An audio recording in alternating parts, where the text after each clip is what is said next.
读艺术史这件事情到底能不能帮助创作呢？首先呢，这个答案很简单，就是不能。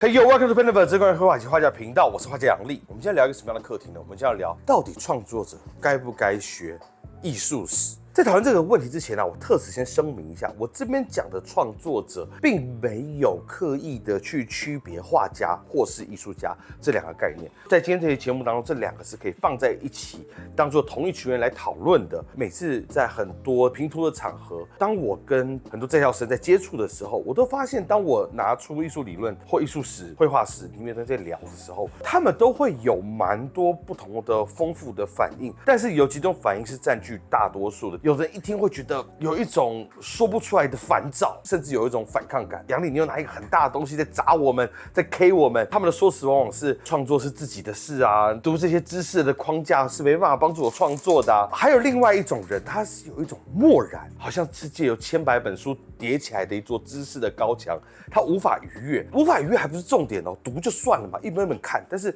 更大的问题是他其实无法了解艺术史跟他创作之间的这种互动关系是什么。那通常啊，我遇到第一种类型的同学做自己，我不要学这种知识形成的这种监牢，我要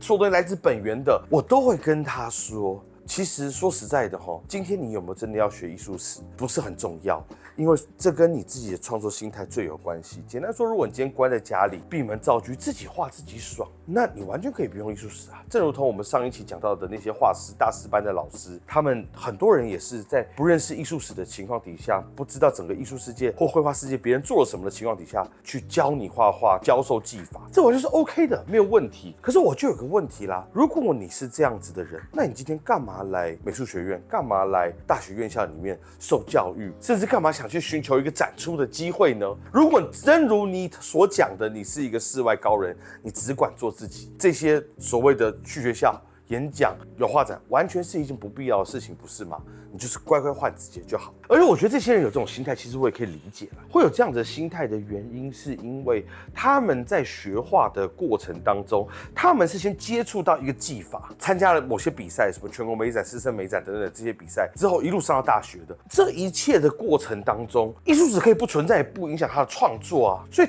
当他到了一个阶段，人家告诉他你要有艺术史的时候，他反倒非常的惊慌失措。所以今天就这个主题，我来聊一下，到底该不该学艺术史。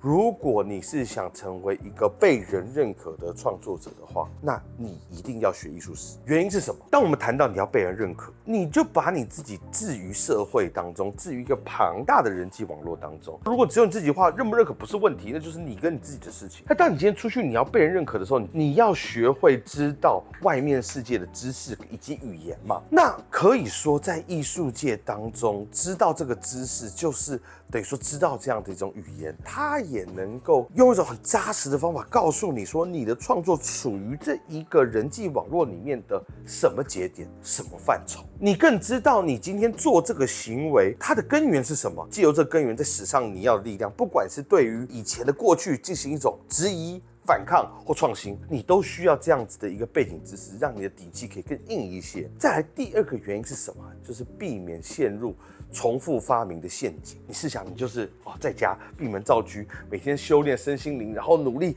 关照我的这个作品到底有没有贴近我的内心。结果这个作品拿出去发现，靠，别人已经画过了，这观念别人已经有了，哇，观念撞衫了，作品撞衫了，怎么办？其实梦中这种事情很常发生啊，就像之前中国那种民科科学家很多的时候，常常自己有人借着自己的观察力又重新发明牛顿三大定理啊，或者是什么一个科学家早就已经有的一个公式啊，这种事情太常见了。你去知道艺术史，可以让你不会花费力气做一件历史上已经有答案，或者是已经有很多人做过的东西。所以这两个主要原因是为什么人要学艺术史的原因。可是问题就在这可是上面。其实今天这个节目有两个问题，一个是为什么要学艺术史，再来一个问题是，请问学艺术史能够帮助创作吗？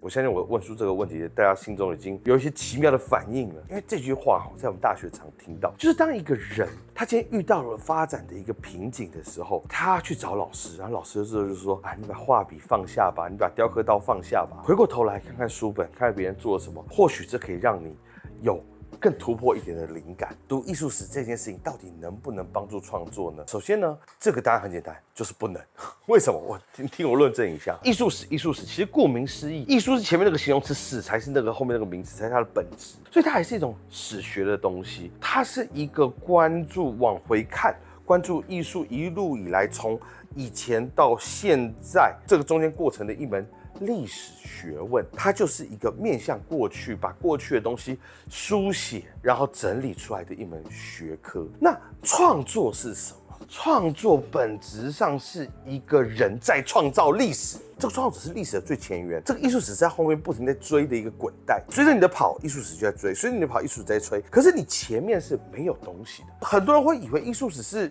一条线，我既有知道后面这条线，就知道透过我这个点的下一条线的延伸方向是什么。可是当你今天真正坐在画布前面的时候，你脑袋的何止是从过去投向未来的那一条直线？画布面前，脑袋是千头万绪，无限多种可能，就跟那个奇异博士在《复仇者联盟4》里面在那边运算打败灭霸最终可能的那个运算一样，你的眼里是无限多种可能性，它绝对不是由一条历史画出来的线就可以告诉你未来在哪里。所以这其实是有一个很本质的区别。还有一个事情是什么？当你在创作的时候，你在思考是如何创作。可是艺术史在书写的时候，他关心的不是这个问题。从德国把艺术史变成了一个更加学科化的东西之后，他其实一直在关注的是人类的精神史，他们关注的是人类的总体样貌。当然，你们会说艺术史有没有关切到创作者个人？有，因为艺术史的最小单位是作品，再来是创作者，然后再来才是他这个时代背景，然后最上面就是所谓这种理论框架。他有关注创作者，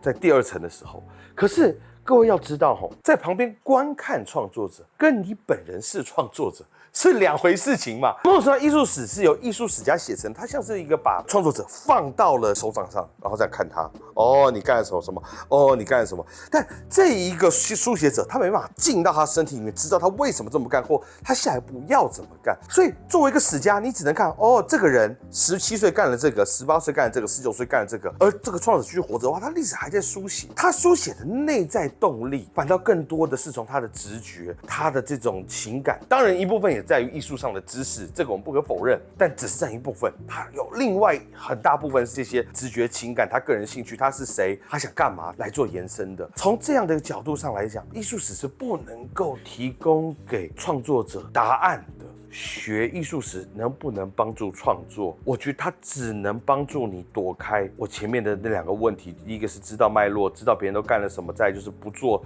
重复性的发明。但至于指导创作，我觉得是另外一件事情。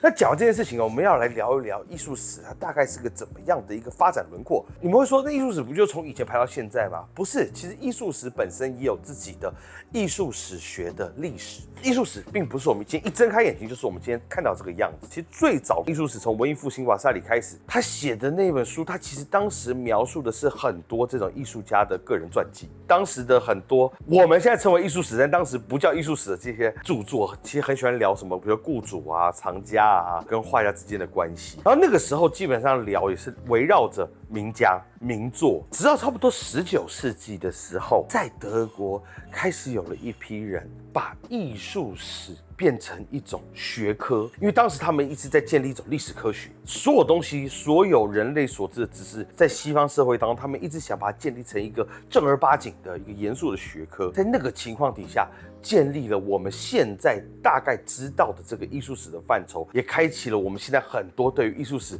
所知道的研究方法，什么重视史料啊、重视时代背景啊等等等。再到后来，比如到20世纪的时候，艺术史的边界开始模糊化，当时很多其他人文学科都纷纷的跑进来，人类学的啊、哲学的啊，这些由别的人文学科阐发出来的观点，也投射到了艺术史的写作当中。所以可以说，在那个时间点，其实艺术史变成是一个非常碎片化、多元观点的一个学科。那到了现在，其实现在更多的人是在反思艺术史这件事情。情，然后反思艺术，甚至他开始反思说，哦，艺术史里面讲的艺术到底是谁的？是欧洲人的艺术，还是全天下人的艺术？全天下有艺术吗 ？OK， 这种对于艺术史跟艺术本身的反思，才是今天最主流的一种虚极眼光，在反思这一整件事情。其实我这样讲完哦，大家不知道有没有发现一件事情？之所以艺术史不能帮助所谓的创作，很简单，就是因为它归根结底是一门历史。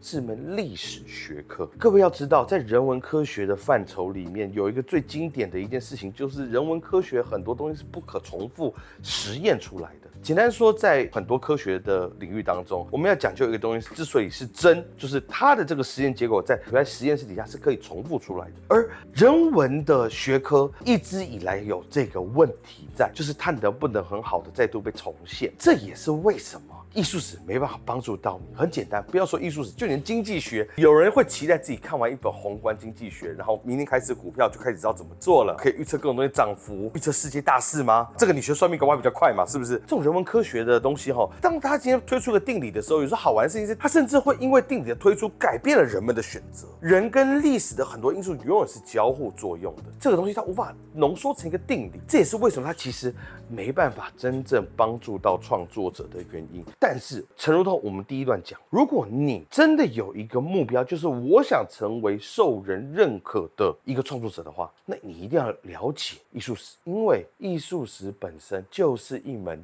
成功学啊。这也是很多人对于艺术史的一种批评啊，因为艺术史毕竟它是一个很历史主义的东西，很多人会觉得历史主义本身很容易让人联想到胜者为王，因为历史主义他们相信每件事物的本质是随着那个时代的不同的时代土壤、时代背景而产生差异的，而不是说这个东西从以前刚开始自古以来到现在就一直是维持它本质的那个样子，就是历史主义的这种观念。那在这种观念底下呢，它很容易有一种胜者为王的感觉，是为什么？因为很简单，历史是一个任人打扮的小姑娘。你今天作为一个现代人回去研究历史，你并不存在在那个时空当中，你手上很多的资料，或许它可能是胜者所写的，可能是掌握权力的人所写的，它也可能是掌握话语权、笔杆子的人所写的。等于说你是很难摘清楚它这里面到底谁是谁。但是好玩点就在于这里，你可以把它当成功学来用，就像一种逆练神功的方法，把艺术史逆向拆解。但你逆向拆解的时候，你就发现哦，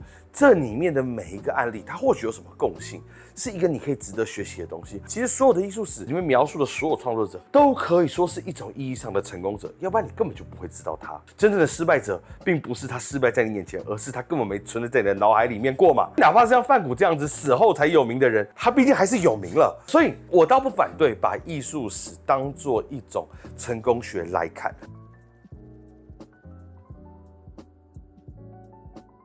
艺术史说真的，它今天只能充当一种背景资料库。背景资料库就像是发给人一个地图，但是创作者有时候是要更加知道自己的方向是什么，去更加了解自己到底适合什么，想要什么，想要去干嘛。其实对创作者来说，他有时候需要的可能是一个指南针。历史当中的很多人只是告诉你们历史当中很多成功的案例，但对于在历史前沿在那边冲浪的各位跟我之前说的成功经验，未必未来可以再度复刻跟发生。唯一重要的事情是，你得走出自己的路，而这个走出自己的路，你需要是指南针，有时候不一定是那一张大地图。讲到这边，我相信我已经把该不该学艺术史的这个问题给讲完了。反正对于各位想要在艺术社会获得一些成功的创作者，对，他就是该学的一个东西。但是学归学，它该怎么被运用？简单来说啦，艺术史作为一种知识，你去学会那个时代发生了什么事情，那个时代的风格长什么样子，有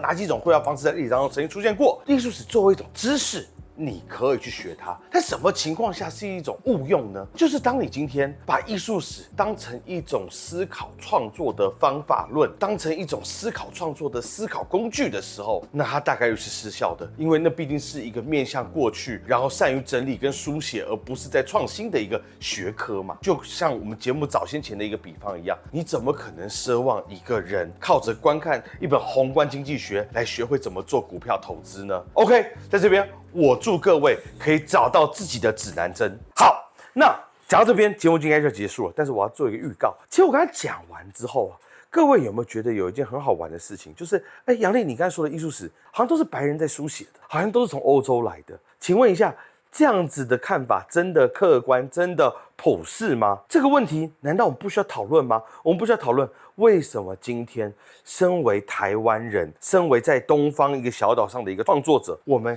要去学西方以欧洲为中心的艺术史呢？想听的话，请在那边留言+1，然后过了一定数量，然后让我觉得你没有足够热情，我就会大发慈悲地告诉你。OK， 这是 Panaverse 愉快绘画以及画家的频道，我是画家杨力，我们下次见喽，拜拜。